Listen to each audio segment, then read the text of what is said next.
Good afternoon.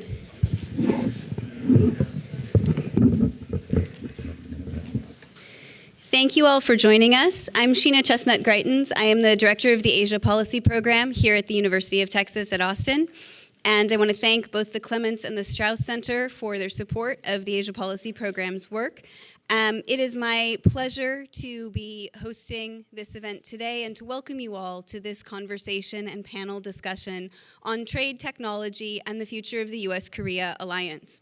I'm very grateful to the Korea Economic Institute and the Korean Embassy for their support of today's program and for their partnership over the years. We've done a number of events on campus here at UT with the Korea Economic Institute as part of our work to expand what we do in Korean studies in Texas and in the American heartland. So it gives me great pleasure to be able to host this event, which builds on our past collaboration. I will turn it over to the president of the Korea Economic Institute, Dr. Scott Snyder, who will give some opening remarks, and then we'll move to today's fireside conversation. Well, I just want to offer my thanks on behalf of Korea Economic Institute, both to Dr. Greitens and UT Austin for hosting this event today, and also to the Korean Foreign Ministry and especially to the new Korean ambassador to the U.S., Ambassador Kang Kyung-wha, for allowing us to help with her first visit outside of Washington to a variety of places where Korean investment is making a difference to American lives. And I just want to say a little bit about KEI and some work that we've done. We are a support organization for the U.S.-Korea relationship. And we also are an active information provider on aspects of the relationship. And one of the things that we do each year, we've done it now for 6 years, is an annual survey of the American public on attitudes toward Korea. And so I just wanted to mention that in our latest survey conducted last September, it showed that American public support for the U.S.-Korea relationship and for the U.S. Military presence in Korea is still very strong, at over 60%, and also that American public really appreciates Korea as a trade partner. And one of the really interesting things about this survey, because we've been conducting it for a while, is that previously the relationship was very security focused on the North Korea threat. That was always the number one challenge that was mentioned by the American public. But these days, it's actually Korea as a technology provider and as a supply chain partner that is the key aspect in terms of the relationship. And then the last thing I want to mention from this survey is just that these days we have all sorts of K products that people are aware of, things coming from Korea, from K-drama to K-cosmetics, K-beauty, to K-pop, but the number one vector of influence that captures American attention since we're at launch is K-food, with over 40% of Americans identifying K-food as an area of interest. And the special thing about that is that among the 40% of Americans who identify K-food, 96% have a positive impression of Korea. So that is just a note that I wanted to add. Related to some of our work, and we have a website where we're disseminating a lot of this information. But again, we're just so grateful to UT for hosting us today, and to Dr. Greitens for her support for the program, and I want to turn it back over to her.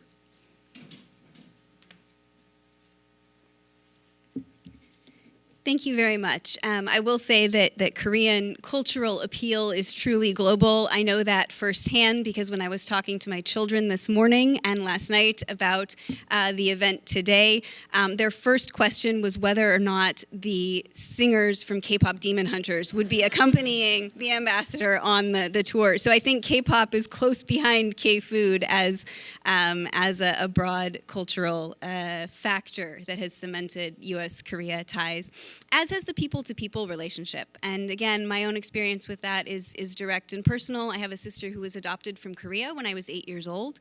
And so my children's aunt and my own family grew up with a lot of cultural and familial exposure to Korea, and has a personal stake in the people-to-people ties between the United States, people of the United States, and the people of Korea.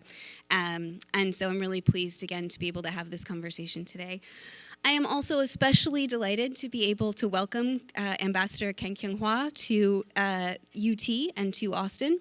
She is the South Korean ambassador to the United States and previously served as South Korea's first female foreign minister from 2017 to 2021, leading South Korea's diplomacy during a period of intensified engagement on the Korean peninsula, as well as expanding global partnerships. And I was fortunate enough to be able to meet with her in 2017 in her capacity as foreign minister in Seoul when I led a state delegation from the state of Missouri visiting South Korea to build the economic partnership between Missouri and Korea. So she has long been, I think, a role model to women who work in foreign policy and in the US-Korea space in particular. Earlier in her career, she became the first Korean woman to hold a senior United Nations position, a leadership role there, advancing international humanitarian, human rights, and development policy. And she's been a key actor in inter-Korean diplomacy throughout her career as well. She served most recently as president and CEO of the Asia Society before becoming Korea's 29th ambassador to the United States, which is the capacity in which she's joining us today. So please join me in welcoming Ambassador Kang.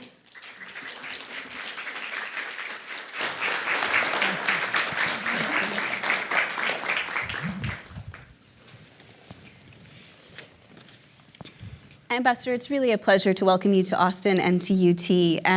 One of the reasons for your trip here today is that Korean companies in Korea has significant economic investments in Texas and in the Austin area, in particular in the tech sector.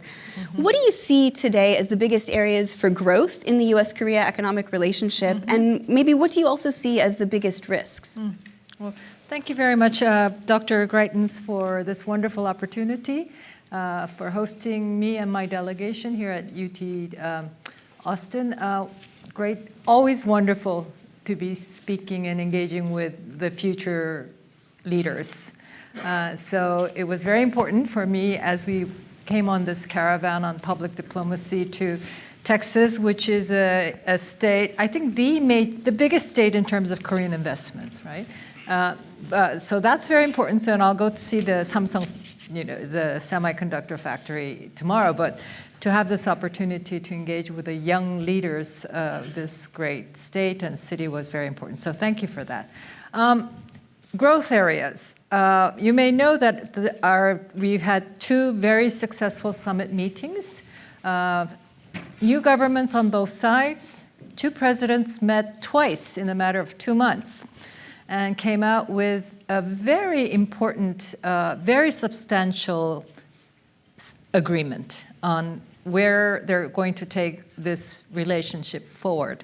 And it's very comprehensive, very deep, very chunky, the agreements. And I've seen many summit meetings in my very long career in diplomacy, many summit encounters between the presidents of the two sides, but this agreement is really, really of its own, for the comprehensiveness of the document, but also the concrete areas of agreement that the two presidents reached.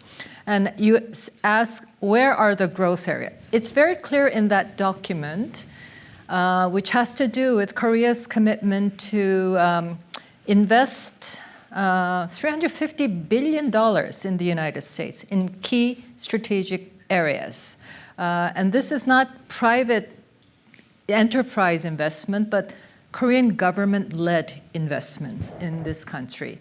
And it spells out, it specifies that these will take place in 7 key sectors and more.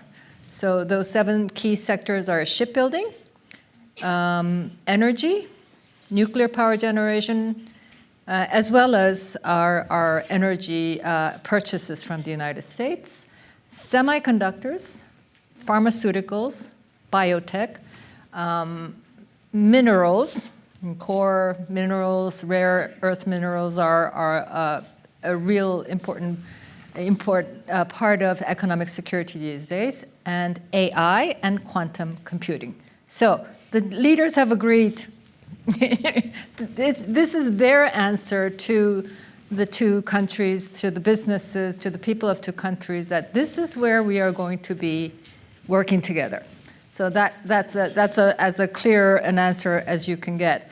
Where are the risks? I think we have to make sure that the partnerships, the investments in these 7 areas is a success for both sides, for both the manufacturing sectors here and for the Korean businesses investing here. We have to make sure that they are a success for the communities where these investments are being made. And which is why people like myself come to talk to these communities, to talk to the business investors, but also to the communities that host these investors, so that there is community acceptance, community buy-in, community partnership in nurturing the workforces that is required by these investors, so that these decisions bring their own risks that have to be now managed very carefully. But in the larger scheme of things, of course, the biggest risk, if you will, is the geopolitical fluidity. The U.S.-China strategic competition is here to stay, and we will have to manage our peace and prosperity within that context. And so there will be an element of continuing uncertainty in the larger geopolitical scheme, but closer down home, the issues that I mentioned, local buy-in, workforce training, mutually beneficial result from these investments, I think, would be the immediate risk factors. But I think in the U.S.-Korea alliance is such a unique relationship, if I could put it that way. It's a 7-decade-old security alliance forged right after the Korean War, when Korea was a war-torn country with nothing. And in the 7 decades, we've really become something. And so at the beginning of this alliance was America, the protector, the senior partner, Korea, the junior partner, needing that protection. But, I think that because of the alliance, Korea has been able to grow economically and become a flourishing democracy. So that the history of that relationship and the close bond that has forged between the two countries is really, really unique. And I think the two presidents have come to some agreements that are now taking this relationship to another level. We call it modernizing the alliance. And if you're interested in the bilateral relations, you should all take a very close look at that document, which is called the Joint Fact Sheet. Thank you. Yes, I would commend that fact sheet to anyone who's interested in more detail on some of these areas of cooperation. I have many questions that came from what you just said, but let me try to break them into a few pieces. As you mentioned, President Lee and President Trump have met twice in August and I believe in October or early November, once in Washington and once in Korea. Mm-hmm. In between, and I wanted to ask this because I think this may be on the minds of many of our students in particular who follow the news. In between those two meetings, there was an event where immigration authorities detained about 300 Korean workers at a Korean facility in Georgia. Right. And so I wanted to ask you about what you would, I understand there's been a working group formed to address the procedures for Korean investment in the United States. What would you like to see emerge as solutions from that working group? And what can we learn from that incident to create better local relationships around the Korean investments that the two leaders have agreed on? Yes. I think it was a shock for us having just finished a very successful summit meeting in Washington, D.C., and to have this come 3-4 days afterward was really a shock and a traumatic experience for the workers who were detained. But I think there from the very beginning, very strong will on the part of the U.S. government, from President Trump, from the Secretary of Homeland Security, all the way down to make sure that we deal with the situation properly. We make sure that the detained workers are released and returned to Korea without prejudice to their ability to re-enter, and also to have a discussion going between the two sides to see what further steps need to be taken. So we have that working group. That working group has met twice and came up with concrete steps like, what can you do when you come with a B1 visa, which some of them came on ESTA. So what are you able to do when you come with these kinds of legal immigration status? And so we've been working to spell out the B1 visa. What can you do? What can you do when you come in to install a piece of equipment that comes from Korea? To install, to service, and to repair. We want to spell that out further so that there's no questions left in the minds of our workers coming in. So that's a continuing work. But at least the initial agreement of what that allows is now posted on the U.S. Embassy website in Korea. We have a desk at the U.S. Embassy in Korea specifically designed to facilitate visa interviews for investors and workers coming to the United States, and that's up and running. We have communication lines established between our consulate generals and the local immigration and border control authorities, so that we know when there's a large group of Korean workers coming in, we have a list, we share it with them, and so they have a clear idea who's coming in with what kinds of visa status. And upon entry, if there is any issues, then we're quickly in communication to resolve. So these kinds of mechanisms are already up and running. In fact, we're coming from Savannah, which is where we were yesterday, and I was happy to see the head of the LG plant, that was the site of that raid. The old head who was there when this happened has now been replaced by a new head, and there are workers coming back. Some of the 300 that were returned at the time are now starting to come back, and the factory is working again. So this is the short-term solutions. We are doing as much as we can. There is a longer-term, more sustainable solution, which is a legislation that's been pending in Congress for over a decade, and that is called Partnering with Korea Act, basically designed to create a special category of professional visas, not create, but creates a 15,000 quota of E4 visas for Korean workers. And we're pushing this in Congress at every opportunity. But we know legislative initiatives take quite a while to pass. Thank you. Given how important the two leaders have agreed that these investments are, it seems wise to have these working level mechanisms. Of course, that if you're reflect having, that. Korean investors, and the investments are not just the money coming in. It's the professionals, it's the skilled workforce, it's the machinery, all of that coming in, and that has to come with the people. And so I think it was a terrible. It should never happen again.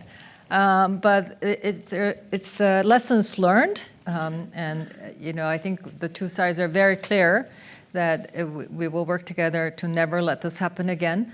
But of course, the United States is a huge country, and there are so many ports, and local authorities don't necessarily understand or understand the full extent of the discussions that are happening between the two governments. So, which is why it was very important for us to establish that communication with the local authority at the entry, at the airports. That makes sense. I wanted to ask you about the shifting geopolitical context that you mentioned. After his first meeting with President Trump in Washington, President Lee gave a speech at CSIS where he said, and I'm paraphrasing a little bit here, that the old logic of turning to the US for security and China for economic prosperity is by and large over, or is passé. And I wanted to ask you about why he felt the need to say that so plainly, and what you see as the most practical implications of that policy shift for the US-Korea relationship. I think any four-letter anything, well, I mean in the good sense, is too much of a simplification. But I think his intention was to underscore how important not just the security relationship is, but with the economic and trade relationship with the United States. Yes, China is our #1 trading partner. Still, America is our #2. And of course, if you're talking about these huge strategic investments, this is economic. This is economic, and I think that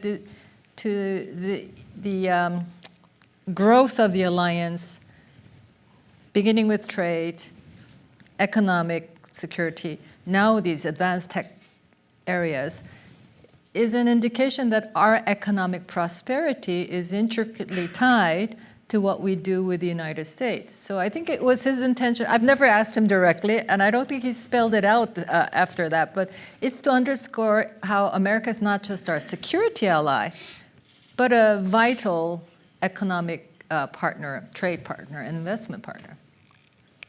Thank you.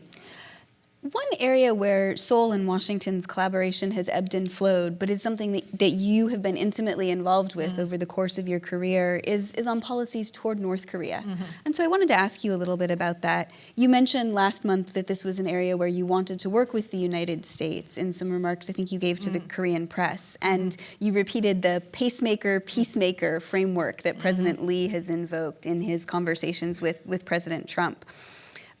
But it seems to me that all three countries involved in this relationship, Washington, Seoul, and North Korea, have maybe had some shifts in their approach in the last 10 years or so. So Pyongyang seems to have shifted since the first Trump administration toward more of almost a two Koreas policy. Washington has decreased its support for North Korean human rights in particular areas, from the State Department or the Voice of America, Radio Free Asia funding. And my understanding is that the funding provided by the Ministry of Unification in the budget, most recent budget, shifts from an emphasis on human rights toward more inter-Korean cooperation. So I wondered if you could talk a little bit about how you view the shifts in inter-Korean policy under this government, under the approach that Pyongyang is taking, and where you see, therefore, where should South Korea and the United States be concentrating their collaboration and their coordination? Well, first of all, I think the U.S., D.C. and Seoul has always closely collaborated on North Korea. And I think you can argue the difference in degree, but I think when it comes to North Korea, we've made sure that the United States knows what's going on with inter-Korean, and the U.S. ensures us what's going on. But at the end, not much is going, almost nothing is going on at this point, because the biggest change from then and now is North Korea's close relationship with Russia, right? The war in Ukraine has been an opportunity for North Korea to break out of its dependence on China, and through this close military relationship has found a new support, political, military, but also the big question is what technological support is it getting from Russia? So I see that as the biggest change from then and now, and with that newfound relationship, North Korea is not feeling the need to come out to the dialogue table, unlike when it was in 2018. So, yes, that's why North Korea feels that it can basically dismiss anything on the inter-Korean track, but it's shows every sign that it is still interested in dialogue with the United States. We will continue to send the message that we want dialogue. We want to reduce tension. We want to manage things peacefully, and that will be our message. And this is perhaps unlike the previous government in South Korea, which took a very hard line stance to North Korea. But I think ultimately you want to keep the peace. You want to strengthen the peace. You want to keep things cool along the DMZ so that you don't prevent accidents from flaring up into some major clash. And then I think that's the minimum thing that you want to do vis-a-vis North Korea. And we will continue to do that. Plus, we will continue to send them the message of wanting dialogue. But North Korea, as you say, shows every indication that it doesn't. It does indicate that willingness to re-engage with the United States. And so, which is why I think it's a very wise policy for us to say, America, the peacemaker, Korea will be the pacemaker. Yeah? And so this is how I read the president's desire to promote inter-Korean policies and close consultation with the United States. Let me ask you about this idea of keeping the peace, which was the original purpose and the abiding purpose of the U.S.-Korea alliance. When I first began going to Korea, which was in the early and mid-2000s, the alliance confronted a series of challenges, from realignment of forces, U.S. forces on the Korean peninsula, to the question of strategic flexibility for U.S. forces in regional and global contingencies, particularly then Iraq and Afghanistan operations, to the question of OPCON transfer, which for those in the audience who may not be aware involves returning wartime operational control over its own military forces to the Republic of Korea, which in turn gives the ROK military a greater role in day-to-day conventional deterrence on the peninsula as well. And so the recent joint fact sheet, which you mentioned a few minutes ago, and the SCM communique show that these remain really salient issues in the U.S.-Korea alliance today. And so I wanted to ask you where you see the greatest need and the greatest opportunity to modernize the U.S.-Korea alliance, which I think is the phrase you used a moment ago. So where do you see that heading, and what are your priorities as ambassador in that part of the relationship? Well, I think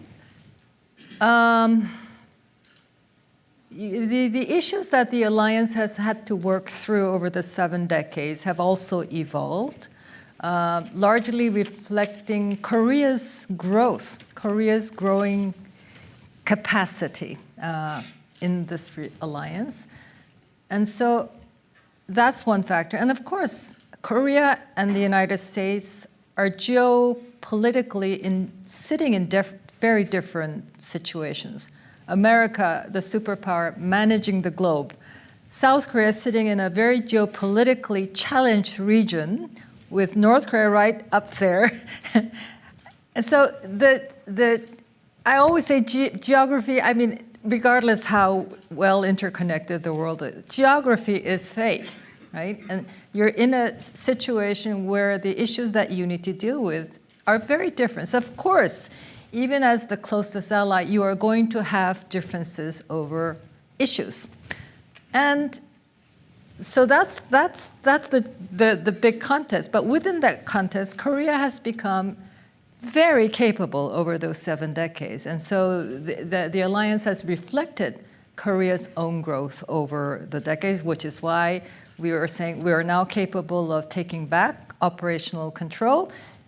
You have to understand the Korea-US alliance is truly a combined defense posture. The command of the two forces are really combined. And the top guy at the top of this combined command structure is currently the American general, with a deputy, a Korean general. And it's been that way since the Korean War, when we had given that to the American forces. Along the way, we took back the OPCON for peacetime control. It still remains in the American hands, American leadership for wartime operational control. And over many governments in Korea, we've been in discussion with the Americans to say, is it now time for Korea to take back that control? And it's, you know, it's now controlled conditions-based operational control transfer, meaning that we have to, the Korean forces have to show and be verified of our ability to take that control. So conditions-based operational control is what the two sides are working on. There are some landmarks, you know, boxes to tick along the way to make sure that those conditions are met. But my president is very keen to make that happen within his term. So operational control, condition-based operational control within his term. And I think there's you know, strong will on political side, both sides to work towards that end. So that is an ongoing issue. I see more as a joint challenge to work towards the operational control.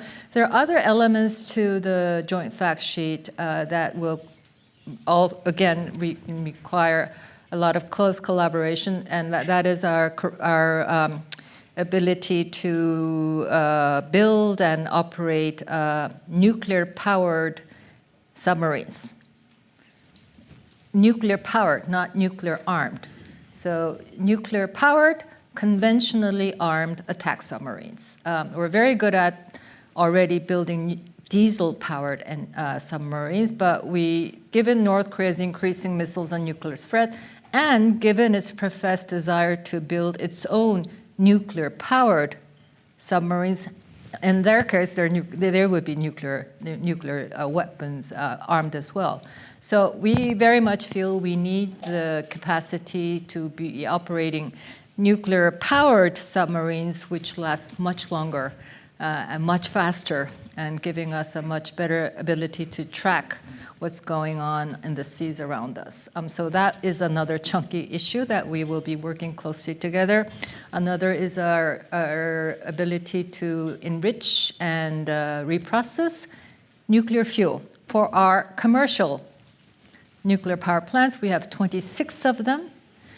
Currently, we buy all the low-enriched fuel that go into these reactors from overseas because we don't have the ability to enrich the fuels in the country. So we buy them from wherever, you know, a lot from Russia, from America, from other countries. But for our own security, for our the stable supply of the fuels going into these nuclear reactors, we would need to be able to produce them ourselves. Furthermore, what comes out of the reactors is a lot of spent fuel.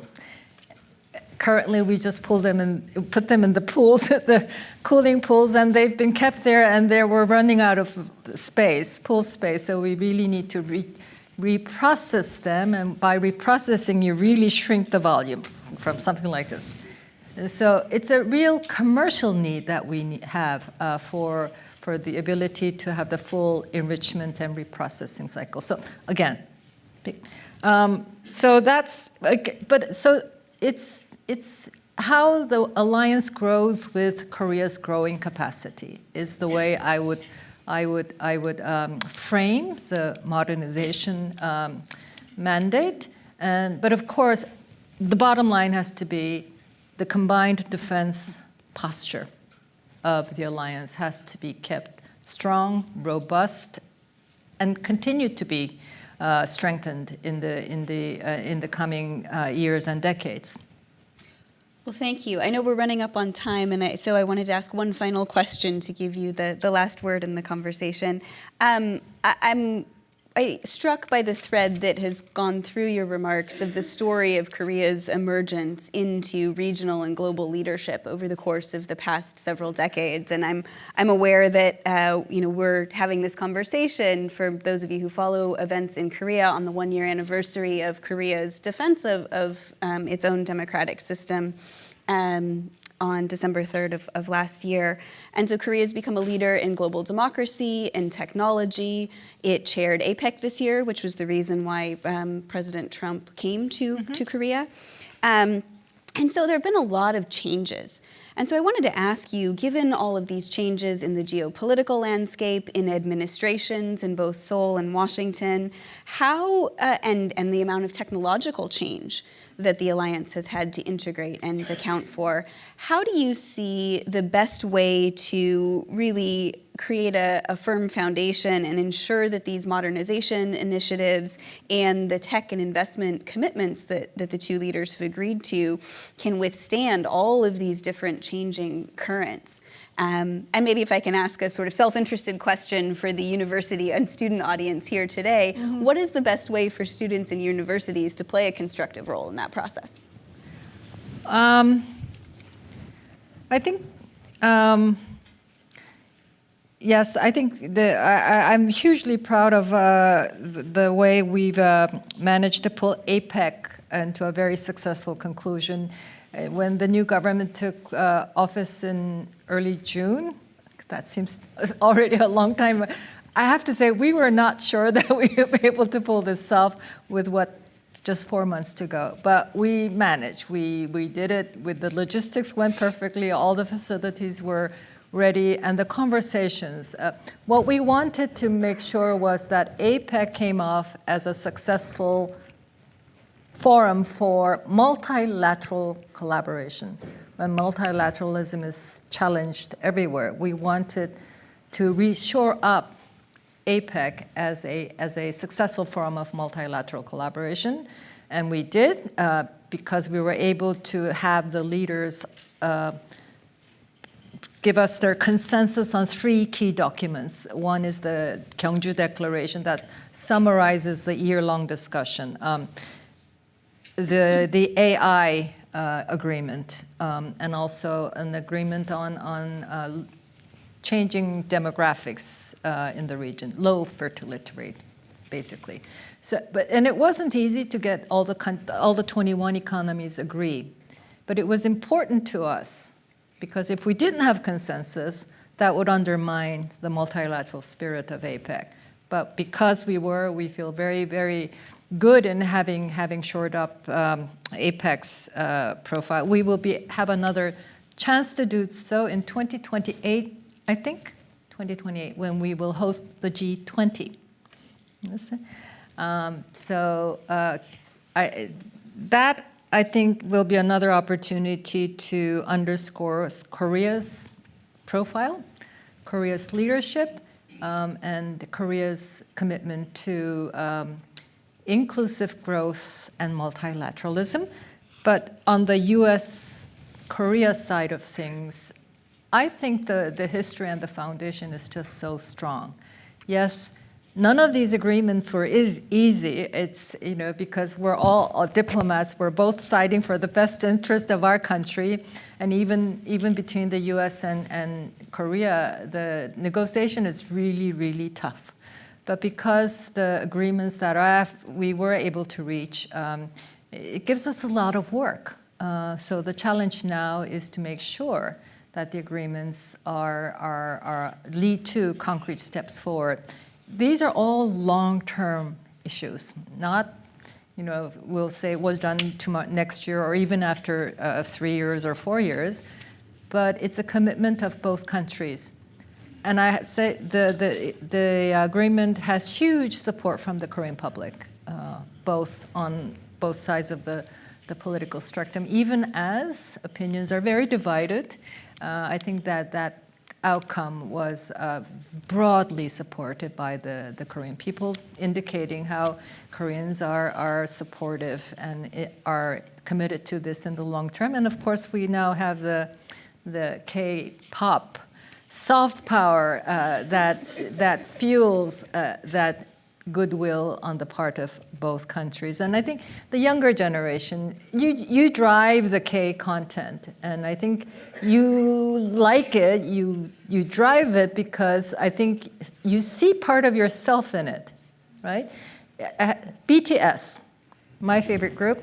I know all 7 names, but BTS's RM came to the APEC CEO summit. Jason Huang, Google, these top names in the business world and top names in the Korean business world. And he was invited as a special guest. And he was asked, how do you explain the popularity of K-pop? And he had the best answer that I can think of. He said, it's because it's fundamentally Korean, but it embraces all genre of music, rock, pop, jazz, rap.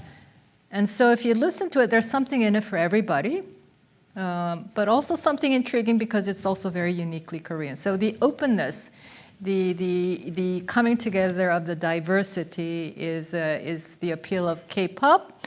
And you bring that diversity. And so your voice, your views on these policy issues, I think, will help us move in that direction.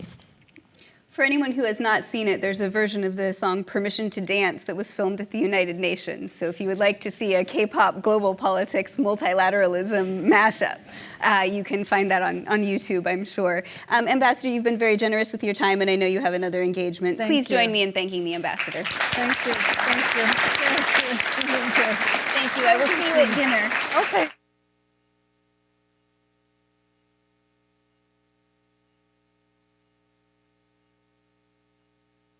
For the panel discussion, the ambassador does have another event, so please allow her to depart the building on time. With that, we'll begin setting up for our panel. Give us about 2 minutes, and we'll get that started. Thank you.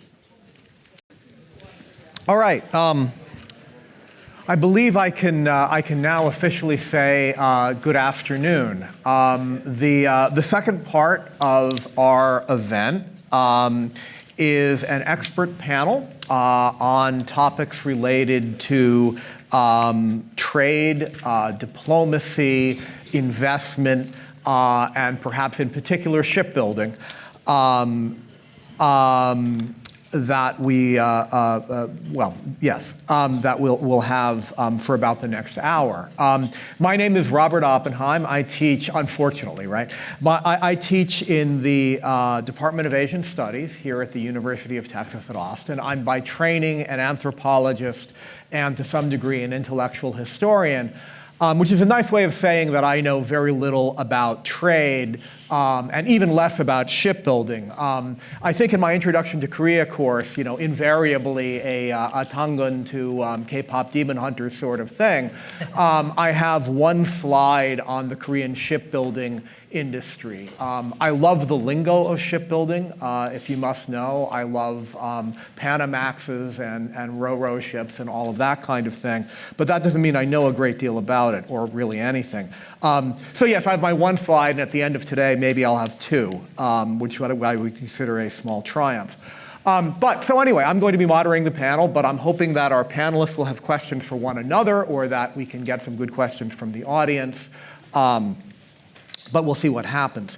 So let me introduce our panelists first, and then I'm going to invite them to speak each in turn as they, on a topic of their choosing, or topics of their choosing, for about, 5 to 10 minutes, probably 8 to 10 minutes, and then we'll have discussion in the time that remains. So to my left, your right, let me start here with a UT faculty member, Dr. Jae-do Choi, who is assistant professor of economics here at UT. He works on international trade and macroeconomic topics, including industrial policy and technology transfer. He has his BA from Yonsei University in Seoul and a PhD from the University of Michigan in 2022. And prior to joining UT Austin, he worked at the Federal Reserve Board. And then to his left, your right, Director General Sung-hwan Lee is Director General for Strategy and Policy Planning at the South Korean Ministry of Foreign Affairs. He's responsible for coordinating Korea's foreign policy and shaping medium and long-term diplomatic strategy. He also oversees the implementation of Korea's Indo-Pacific strategy. Since 2022, he served as senior advisor to the Ministry of Foreign Affairs on issues spanning the Korean Peninsula, North America, Northeast Asia, South Asia, Oceania, and multilateral diplomacy. A career diplomat with deep experience in China, he's held postings in Beijing and Xi'an and has led the Northeast Asia Division in Seoul. His earlier roles include serving twice as Assistant Secretary to the President for Foreign Affairs and working as an official English interpreter for 2 Korean presidents. And then next, we have Professor Dr. Hyo-young Lee, an associate professor in the International Trade and Economic Security Research Division at the Korean National Diplomatic Academy, KNDA, where she examines global trade policy, supply chain security, and the economic dimensions of national strategy. Before joining KNDA in 2017, she was a research fellow at the Korea Institute for International Economic Policy, specializing in multilateral trade issues. And finally, Mr. Michael Roberts is a senior fellow at the Hudson Institute, focusing on maritime strategy, naval modernization, and the global shipbuilding industry. His research examines how allied cooperation can strengthen industrial capacity, supply chain resilience, and national security in the Indo-Pacific. So let me turn it over to our first panelist, Dr. Che. Right. Thanks, organizers, for including me to this fantastic program. And also, it's my pleasure to be here with other experts, these panelists here. So I briefly prepared a short slide for for a short discussion about this current situation of South Korea. Yeah, so, can I use the green? Green. Okay, great. Yeah, so today I want to talk about a little bit about the recent, China's rise in the critical technologies and its implications for the U.S.-Korea alliance. So, with the growing tension between 2 large economies, the United States and China, South Korea's situation is often described as a sandwich, being stuck in the middle of these 2 large economies. On the technology side, if you look at the on technology side, Korea is still far from the frontier of the technology, frontier driven by the United States firms. But at the same time, South Korea also having intense competition and also the catching up pressure from the Chinese firms. China's manufacturing sectors, especially in high-tech sectors, is growing really rapidly and taking market share from Korean firms. So previously, Chinese firms used to compete based on the low quality but cheap prices goods, but that's not true anymore. Now China invested a lot in domestic R&D, and their quality of technology has significantly improved. Even in very important sectors like AI, robot, now they're way ahead of South Korean firms. On the geopolitical side, the US and China has been long-standing, have deep ties with political, economic ties between 2 countries. But at the same time, after China joined WTO in 2001, China became one of the largest export markets for Korean firms. And also it's being located geographically close to South Korea, having some influences over some diplomatic issues like North Korea or Japan. So I'll give you 2 examples how some recent rise in the critical technologies of China. One example, the battery.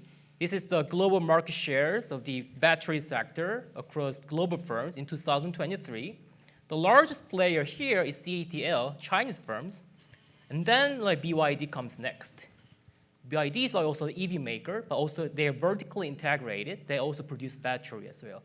And then LG comes in the third, and then the Panasonic Japanese firm comes fourth. So if you roughly sum all these numbers, Chinese firms explain about 60% of the global market shares in the battery sector. This can be problematic for some US firms or national security reasons. The reason is that EV, electric vehicle, is now one of the critical sectors in the United States that all the policymakers are taking care of. And also this is considered to be the future of transportation. And the story becomes even more striking when we move to rare earth industry. So we have 2 bar graphs here. The left figure is mining over the critical minerals, and the right figure is the processing industry. So in this kind of critical minerals, roughly there are 2 processes. So mining is basically extracting the raw material from the ground.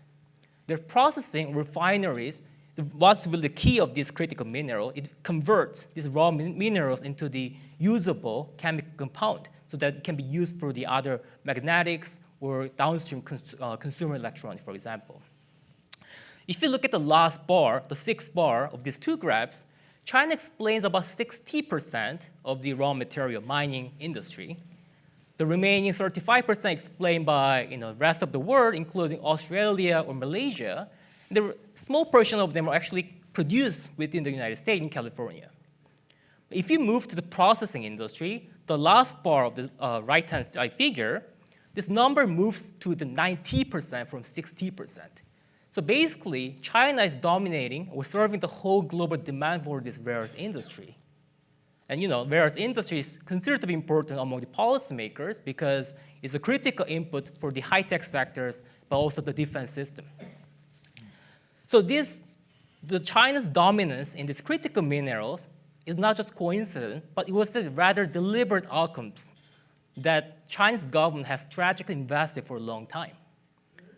The famous quote by Deng Xiaoping in 1992 during his southern tour says, "Mid-Eastern has oil, China has rare earths." So it's a deliberate outcome of the Chinese government which has invested in this rare earth industry for more than decades. So this is not only, I just gave you two examples, but there are other many sectors where China is really growing rapidly in many critical technologies like AI. So this has been concern for it has raised some national security concern for the US policymaker. The first is because of supply chain resilience. The key high-tech sector that the US cares about these days, like electric vehicle, AI, quantum, they all depend on this critical input, like batteries or the rare earth critical inputs. And also, China already have used this rare earth export control previously as a geoeconomic tool. Like Japan had the territorial dispute, and South Korea, China also imposed rare earth export controls to hurt Japanese high-tech sectors, and also recent ongoing tariff issues. China also trying to use this export control of the rare earth industry as a geoeconomic tool. Also, when I was working at the Fed board, when I was briefing to the Chair Powell or the other governors, this supply chain is also going to have the macroeconomic implications as well. All the inflations or GDP, they're heavily affected by US manufacturing supply chain resilience. Another concern is national security because a lot of, for example, recently UK has expressed some concerns about potential monetary technologies embedded in the electric vehicle produced by Chinese companies. And also it's well known that this kind of the US also imposed some restrictions against Huawei regarding some national security concerns in the teleworking industry. So with this China's rise in critical minerals or critical technologies, I think the US and Korea's alliance will become more and more important and will bring mutual benefit for both two countries. From the US side, it needs there will be some intensifying competition with or technology rivalry with China, but so therefore the US wants some reliable or believable partners for technology and supply chain cooperation. From Korea's perspective, right, Korea has really deep ties with the US for more than 70 years. So Korea is a very reliable partner, and also Korea can produce this key strategic sector has strong comparative advantages in that the US cannot currently produce, like semiconductor or shipbuilding or the other advanced manufacturing. So, and also from the South Korea's perspective, Korea is also worrying about China's first catching up. So being close partner to the US or Western economy can be a way to slow down China's catching up growth so that it can still maintain global competitiveness against competition pressure from the Chinese firms. So in sum, I think there's a rapidly growing geopolitical tension between two large economies, and I think this will make the US and Korea alliance even more stronger. And that was my end of the discussion, and thanks for your attention. Thank you.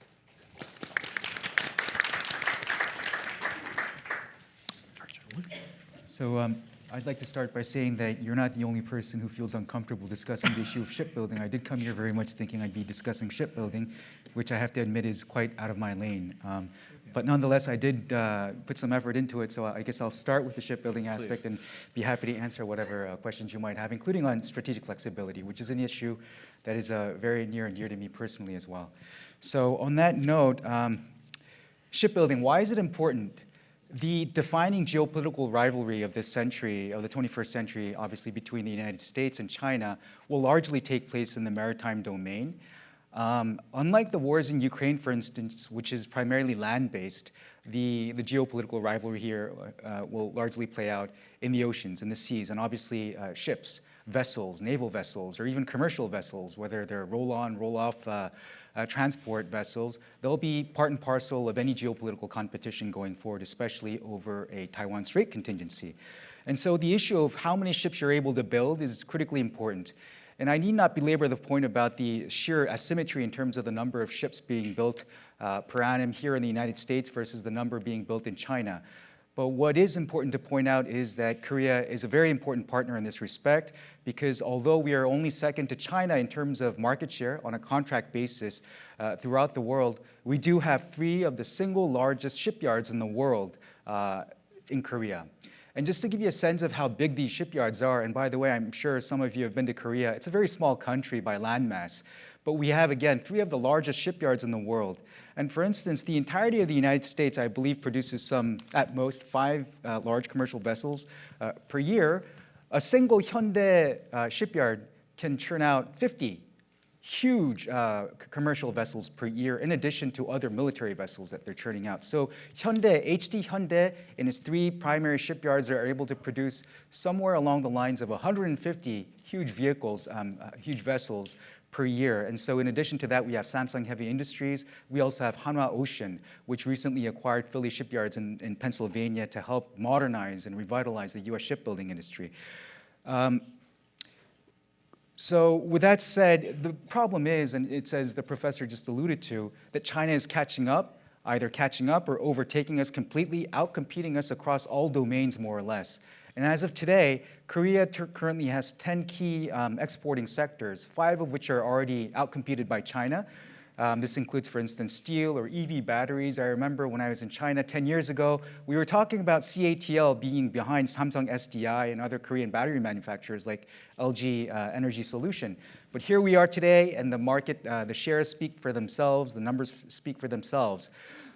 We're likely to experience something similar when it comes to shipbuilding as well. So in 5 years' time, the shipbuilders themselves are afraid that they'll be overtaken by China. We're already overtaken, of course, in terms of market share, but in terms of our ability to churn out the high-end vessels such as LNG carriers is something that we're also frightened about.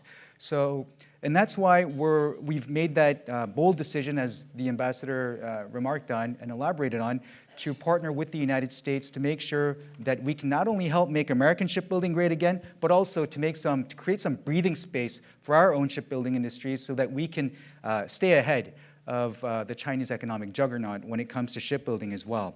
So just to go briefly outline some of the high watermarks that we've reached over the past year. For the first time ever, Korean shipyards are able to now perform what is called maintenance, repair, and overhaul operations for US naval ships. Non-combatant ships first, but recently during Secretary Hegseth's visit to Korea, he's also announced that for the first time ever, Korean shipyards will be able to perform those services for combatant warships as well. So that's the first for Korea, but not necessarily for US allies, because Japan has always been doing these MROs for US naval vessels.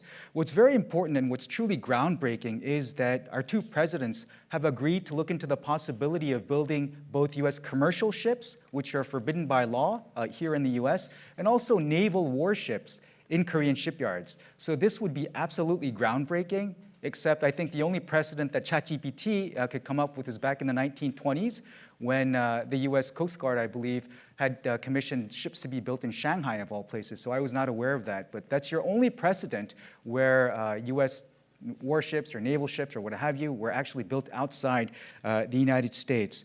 And of course, the holy grail of this shipbuilding partnership with the United States is the fact that it's going along with our endeavor, as the ambassador mentioned, to build nuclear propulsion submarines. And I can elaborate on that further, the significance of that later on. What does the U.S. have to gain from all this? Again, insofar as the naval competition, the ship competition is part and parcel of the strategic rivalry with the with China, we're able to help. We're bringing $150 billion of our taxpayer money to help modernize U.S. shipyards, to train the workforce here. Our universities, our best universities, are partnering with, for instance, the University of Michigan, your alma mater, to help train their their shipbuilding engineers.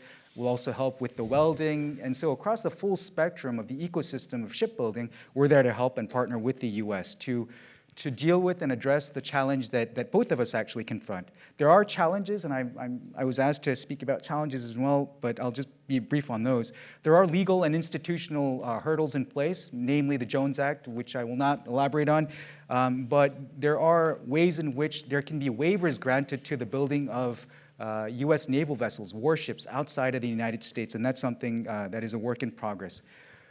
Interestingly, it is the senators who hail from double landlocked states in the United States, namely, for instance, Utah, or congressmen that represent and congresswomen that represent the state of Hawaii or Guam, for instance, who have been out there calling for waivers and exemptions to having U.S. ships built solely in the United States. So that's interesting, I think.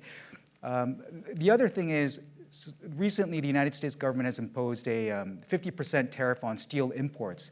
Now, steel obviously is the critical ingredient that goes into building any ships. So Korea, especially Korean steel producers, now find themselves caught between, on the one hand, the rock of this huge Chinese steel producing juggernaut, and on the other hand, now we're faced with a 50% barrier of tariffs. So what does this mean for the health and resilience of our steel producers has yet to be seen. But in order for us to really unleash the full potential of our shipbuilding partnership, we strongly believe that those 50% tariffs on Korean ship exports to the United States would be well advised to be removed. And finally, just on the point of on China, of course, no discussion about shipbuilding can be complete without what this might mean for our relationship with China. Yes, it's true that the Chinese have some misgivings about where all of this is going. Why is Korea more or less aligning itself to helping to make American shipbuilding great again, which they see as ultimately aimed at containing China's maritime capabilities. So this has ramifications for our relationship with China, admittedly, and we've seen a glimpse of that recently when China decided to put on its sanctions list the Hanwha, the very company that acquired Philly shipyards.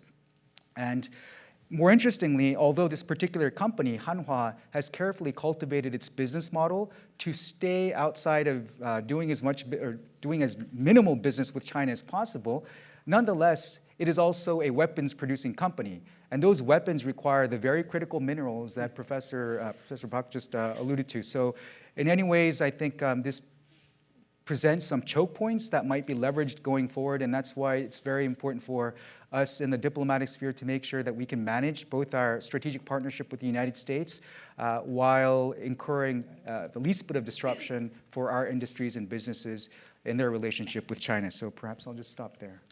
Thank you. Thank you.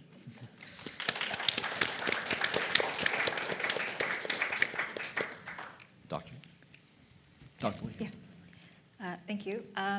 I'll start with talking about some of the characteristics of the shipbuilding industry and where Korea, US, and China stands in this industry, and maybe go on talk about also about the legislations or actions that the US government has taken with regard to the shipbuilding industry, which poses some challenges to the cooperation between US and Korea in shipbuilding, namely the MASGA project, which has been mentioned previously, the Make America Shipbuilding Great Again.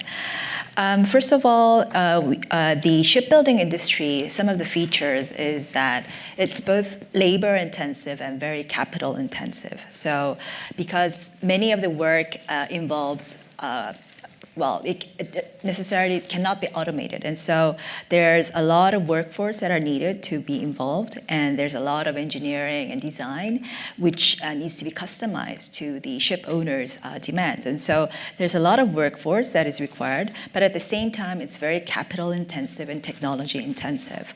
So it requires a lot of investments in facilities and infrastructure, and there needs to be a lot of financial incentives, and there needs to be a lot of inputs like steel, as you mentioned, and facilities and investment. And so there's a very high barrier in entering this industry. So that means that it's not very easy to get into this industry and become a leader in this area. And so since the World War II, if I may go back, US and European countries have been the leaders in this industry. But since the 1950s, and with the technology development by Japan has been the leader until the early 2000s. But after that, Korea briefly took the lead.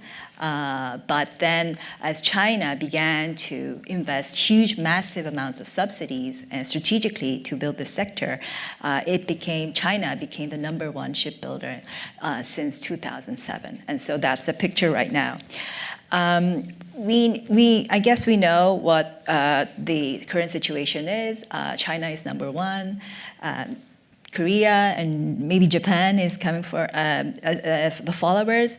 Unfortunately, U.S. is very much behind in the competition in shipbuilding industry, and mainly the problems are that the shipyards are very old, and there's a lack of skilled workers, and not a lot of investment in the technology and the workforce, and so there's a lot of lost competitiveness in both the commercial and the naval ships. Whereas China, since its rapid economic development since the 2000s, it has made massive investments in the shipbuilding industry. And so, as people mentioned before, the market share of shipbuilding industry accounted for by China is more than 70%. And they have skilled workers as well, and very modern equipment and operational skills. They build almost 2/3 of the world's ships. So China is a very outstanding leader in this area. Whereas Korea, it owns about 30% of the global shipbuilding industry, of the global shipbuilding market, and mainly due to competition with China. And it has also gone through some long recessions in the shipbuilding industry. And so it's been very contracted. But Korea has has a very sharp competitiveness in this area. Mostly, it has most advanced shipyards, smart yards, they call them. And it can produce actually various types of ships, including the LNG carriers, which is currently Korea is making a lot of. And it has the largest number of skilled workers for the shipbuilding sector, if I'm correct. And it is mainly led by private companies. So we have 3 major shipbuilding companies like Hyundai, Hanwha, and Samsung, but we also have small and medium-sized smaller shipbuilders like HJ, DH, K Joseon, and Daesun Joseon. So mainly it's very private sector led. But since the late 2000s, because of we were outpaced by China in terms of price competitiveness, we are only getting orders for LNG carriers, which is a relatively smaller market in the shipbuilding sector. And so we have the competitiveness and the capacity, but due to the price competitiveness issue, which is we're being outcompeted by China. So having said that, I think Dr. D.G. Lee has already mentioned about the importance of the shipbuilding industry as a strategic asset, but especially amid the intensifying U.S.-China competition, the shipbuilding industry has become a very important national strategic asset. So in the ordinary times, it's a commercial asset, which is very important for maritime logistics, but in times of crisis or emergency, it is an essential asset for delivering required materials and supplies. And at times of war, it is a critical factor for winning a war. So it is a very strategic asset. But recently with China as a rising threat in the maritime sector and potential threats of territorial wars especially concerning the South China Sea, and also due to global warming, which is raising the importance of maritime transportation in the Arctic seas. Maritime has become a very important sector. And as I explained, China becoming a major power in this area is a serious threat to allies, including US and Korea and other countries. So with regard to these developments, the US has been making quite a lot of efforts more recently. As I understand from the trade perspective, last year, the US Trade Representative has initiated a Section 301 investigation on China's shipbuilding and maritime and logistics practices, claiming that, and it found that China's practices restricted and burdened US commerce by creating economic security risks through dependence on Chinese-built goods, thus undermining supply chain resilience. And then it announced plans to impose fees on Chinese-built vessels which are using the US ports. So it was set to begin actually in October this year, but it was suspended for 1 year due to the choke points that China has been using, mainly the sanctions or the export controls on critical minerals.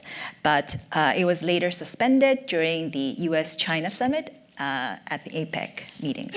And so that stands at that moment. But also, we have a new legislation that has been proposed by the US government, namely the Ships for America Act, which would be very helpful to enhance the cooperation between US and Korea, namely for the MASGA project. But unfortunately, there's not been much progress so far.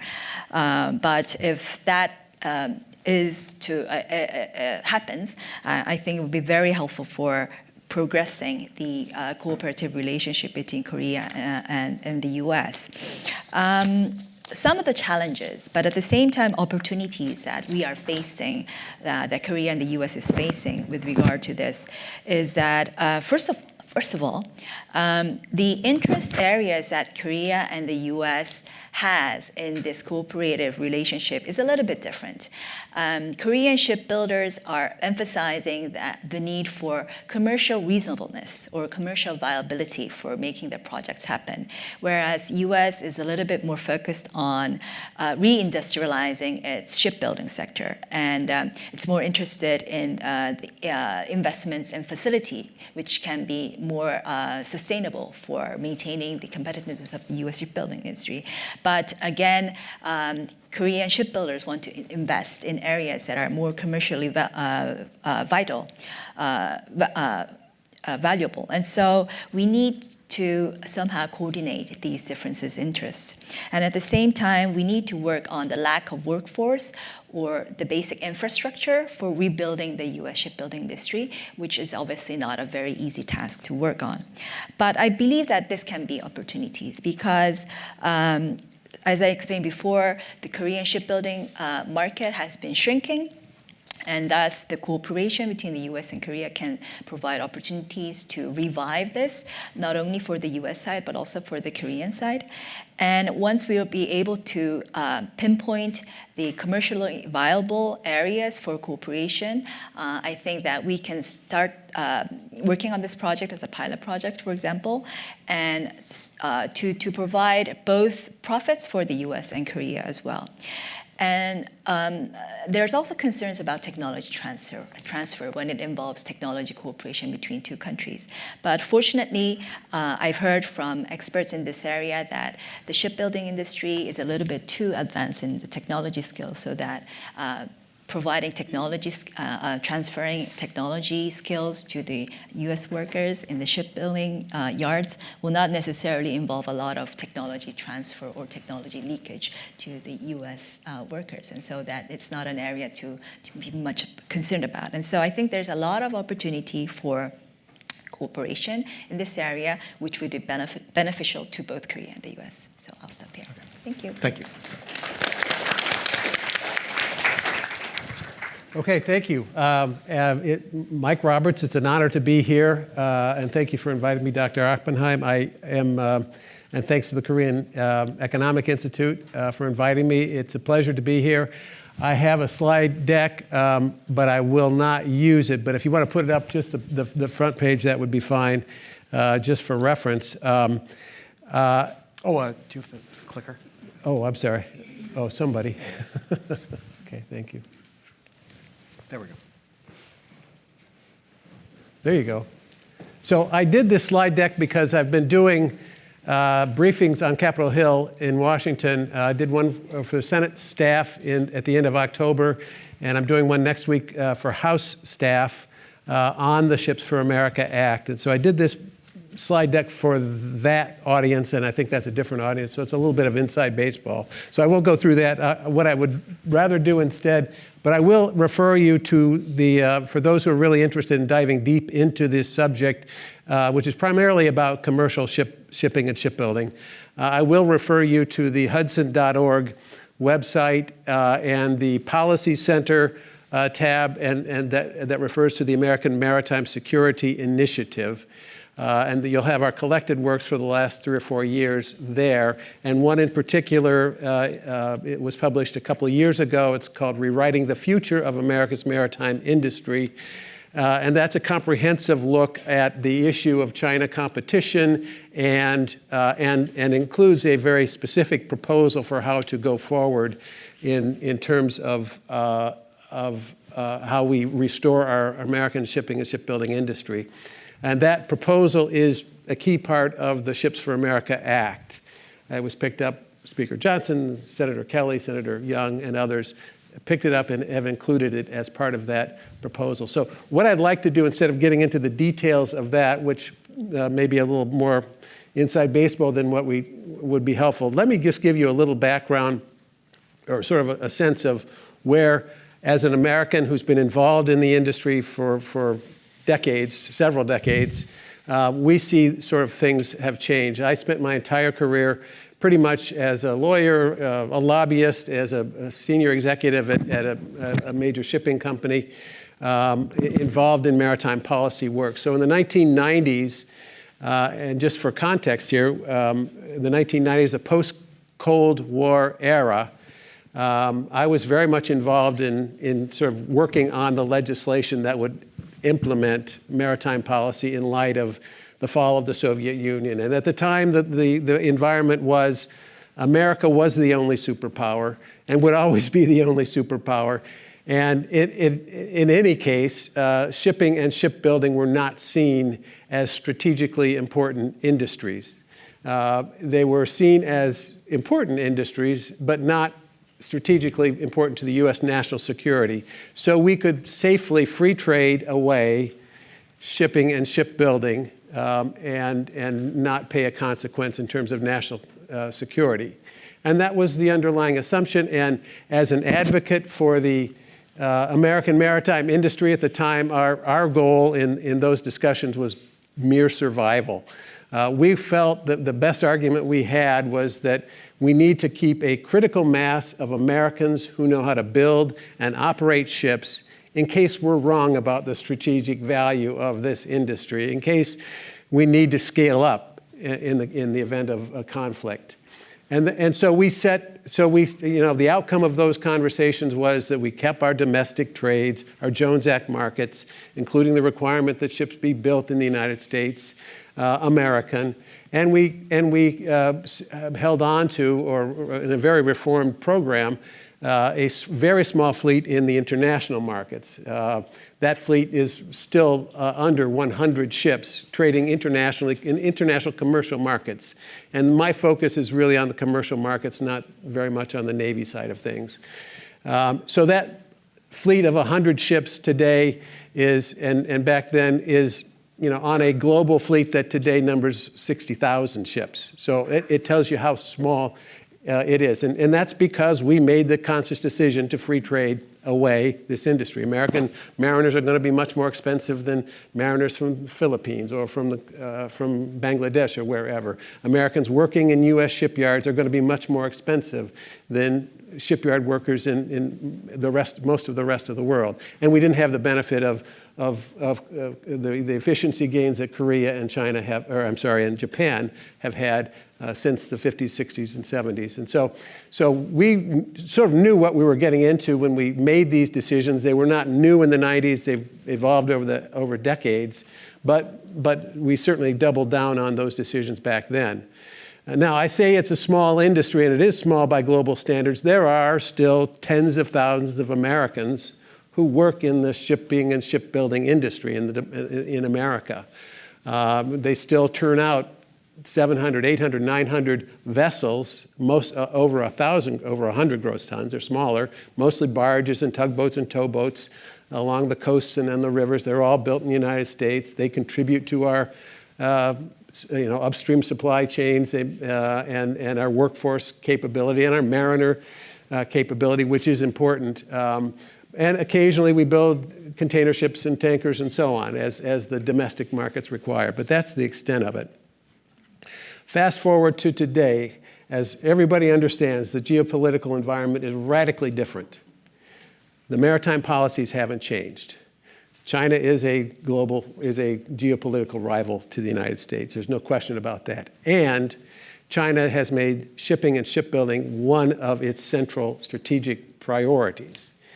And we've talked a little bit about this, but their shipbuilding capacity is 232 times larger than that of the United States. Not 232%, 232x the United States.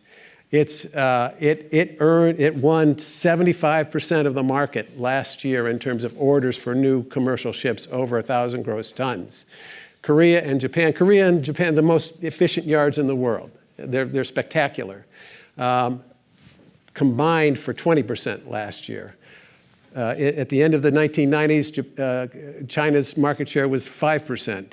Just 5 years ago, in 2019, their market share and Korea's market share were about the same.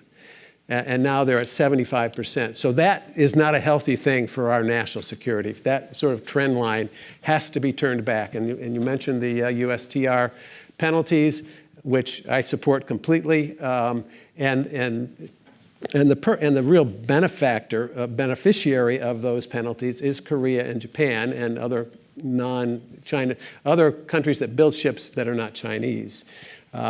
Because we're not building ships for export, for international trades at this point. But as soon as those penalties were announced last April, the charter rates for Chinese ships went down and for Korean ships went up. And I think the pricing in Korean shipyards has also gone up, which is great. It's a healthy thing as far as we're concerned, because it really is targeting China's dominance of this industry, which is a strategic imperative. So what are the impacts of this sort of dominance on our national and economic security? Industrial base is a key one.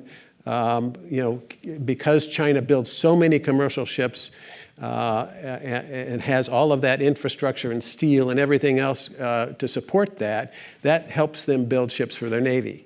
So they build 3 ships for their Chinese Navy for every 1 ship we build for ours.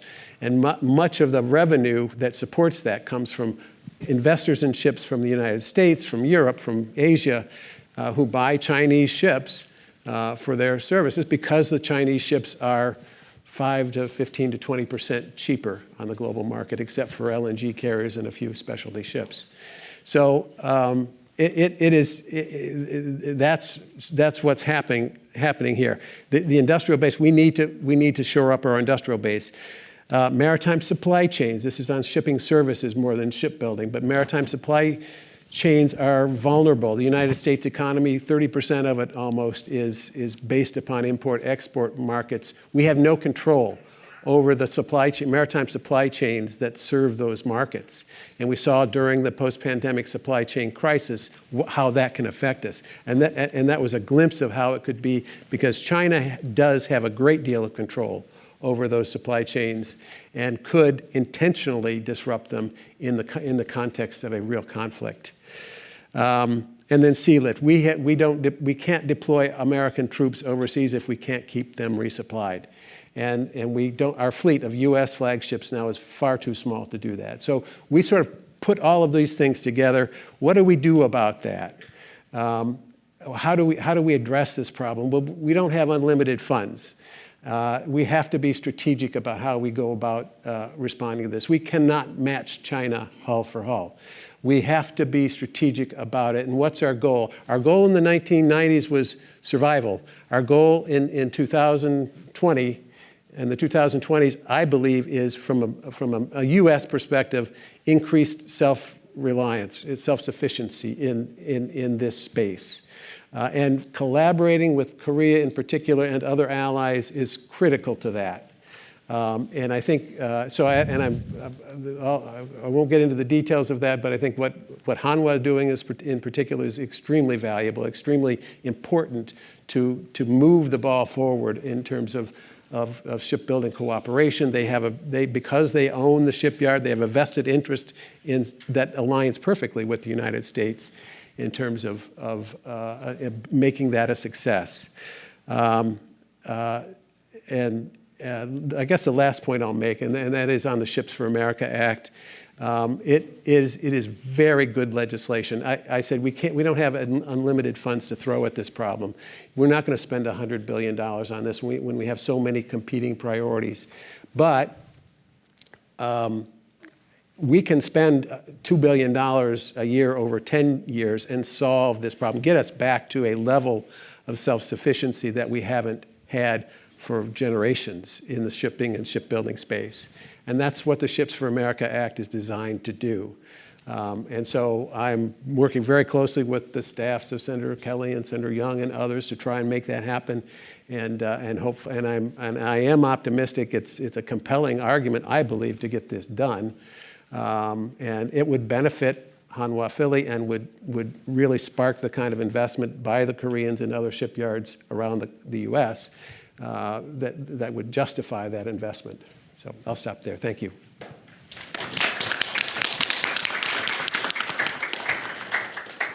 All right, well, let me thank all of our panelists. You've done an excellent job, I think, of laying out both the contemporary situation of certainly of shipbuilding and also the political and broader trade context behind that. I guess we have about 7 or 8 minutes, I think, for our panel. Do you have any questions for each other? Okay, then fine. I will ask one.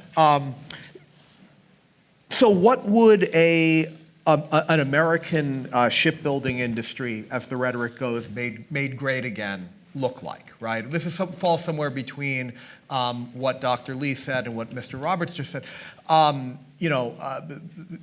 not going to match China hull for hull, right? So what would it be specialized? How would it relate? What advantages would it leverage? How would it relate both to its Chinese competitor and to its Korean cooperation partner in terms of, can you tell the future a little bit? Yeah.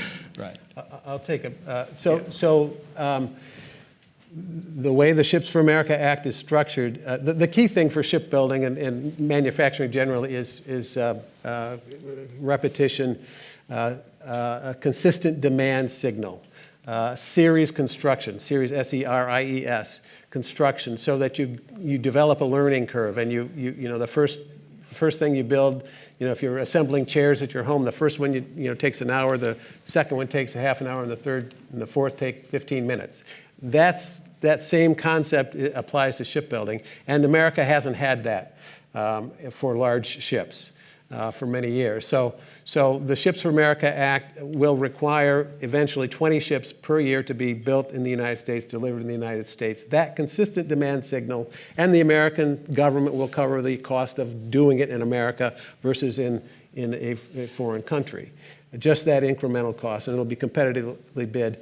And that will provide a platform to test technologies, to look at nuclear propulsion for commercial ships, to look at ammonia or hydrogen propulsion, to look at autonomous operation or autonomous ready operations.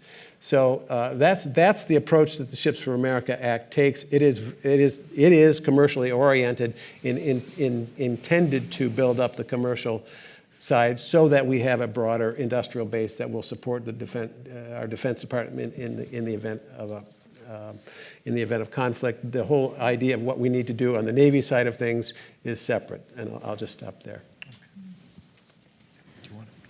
Yes, I think sending the consistent demand signal is very important because that is what the shipbuilders from Korea want in order to invest in the U.S. shipyards and to provide the ships. Korean shipbuilders need demand, and that is what we're talking about when we're talking about commercially viable. We need to have demand so that the shipbuilders can make the investments. And I think it would be imperative if the Ships for America Act would be legislated so that it can provide this consistent demand for shipbuilding. And that would justify actually Korean shipbuilders to come into the US and make more investments and invest in training and building the facilities, etc. Thank you. Anyone else? No. Let me see. What do we have? We have 4 minutes. Or does anybody have a brief question from the audience? All right. I think I saw you first. Please, in the front row.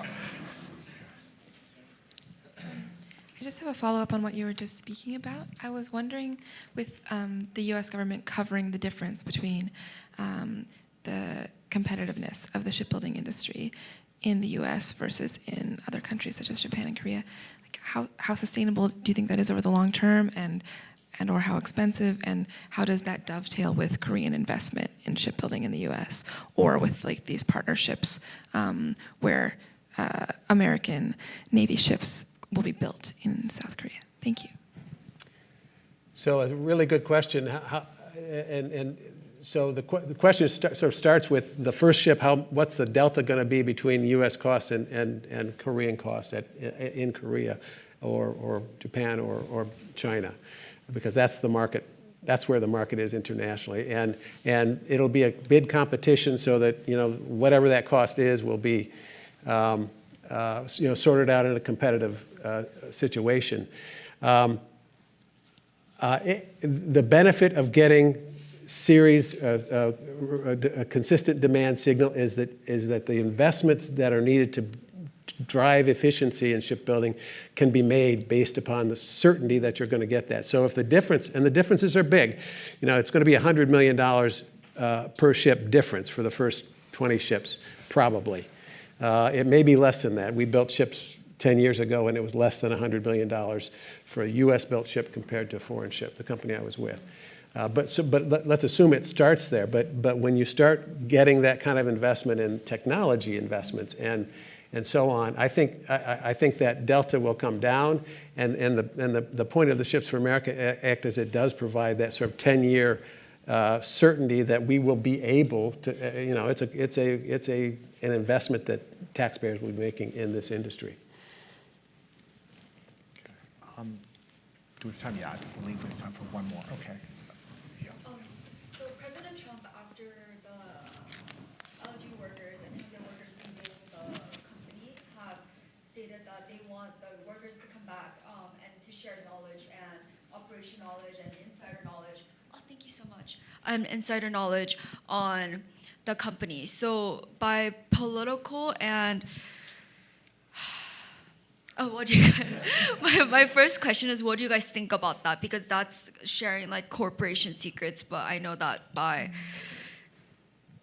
building corporations and by maintaining these relationships, there needs to be a lot more, I would say, intertwined efforts. So first of all, what do you guys think about it? And second, is that the trajectory that the U.S.-Korea relations is going to, or what's your guys' stance on his message? So I'd be happy to take that question. Our ambassador did say that it was a shocking episode for those of us in Korea, especially to those workers that have actually experienced the trauma of that experience. I would say, however, that the Korea-U.S. alliance relationship is broader than one particular episode. We're able to outlive that. We've had many challenges in the past as well, so I'm sure this will in no way inhibit our ability to advance forward. Now, on the training issue, so these are very complicated advanced manufacturing facilities that require assistance, especially in the installment phase. So because these are such complex machinery, you have to be able to know how to operate these and make sure everything is put in place properly. And this is where the Korean technicians and engineers come in. And they come in fairly large numbers, which to a rural community could understandably generate some misgiving. And I think we have to be respectful that for communities where many of these plants are located, these are gargantuan plants that are more or less transforming the rural environment overnight to things that they've never seen before. So it's understandable that this would take place against the backdrop of such misgivings among the local community. But I think it's important to realize that these technicians and engineers, largely coming in from Korea, are on a temporary basis. They're not here to immigrate. They're not here to replace US jobs. They're here to help. And they're here to help create jobs. So they are quick in and quick out. Once they complete their mission of informing and educating their American counterparts how to work these machines efficiently, they're on their way out. So I think it's important to place that, to keep that context in mind. Can I add like one brief? Please, yeah. Yeah. So like manufacturing doesn't work like you just give me blueprint and then I can start producing it like that. You need some human capital, human experiences, so you need some engineers, technicians helping like new workers like learn about the whole processes. That for example even in China too, like in the early 2000s, they invited all the US engineers from Apple, all the big tech companies in the United States. They teach Chinese people, and the Chinese people were, now they knew about process. Now they look at their high-tech sector, right? They all learn from the US engineers, technicians. I think same thing can be applied to the US manufacturing as well. If you're like starting a new industry at this point in time, you need some human knowledge about it. Okay, very good. I believe we are out of time. So let me again thank our panelists.